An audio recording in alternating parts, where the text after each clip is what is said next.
Mõte osta muuseumikaart tuli mul kohe, nii kui ma seda reklaami nägin.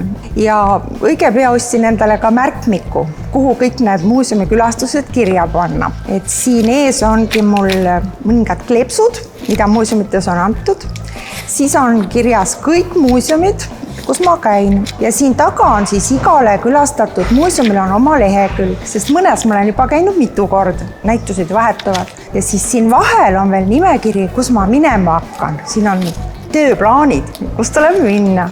Muuseumikaarti ma tõesti soovitan kõigil osta, et ise kinkisin oma õele, mu sõbrannad on ostnud. See teeb elu nii huvitavaks, et vaba päev, no ei tea, mis teha või see päev läheb niikuinii mööda. Hommikul sõidad teise linna, käid ära mõnes muuseumis, tuled tagasi, suurepärane. Mulle meeldib ka palju jala käia, mulle meeldib palju pildistada, mulle meeldib vanu asju vaadata. See kõik kokku ongi muuseumikaart.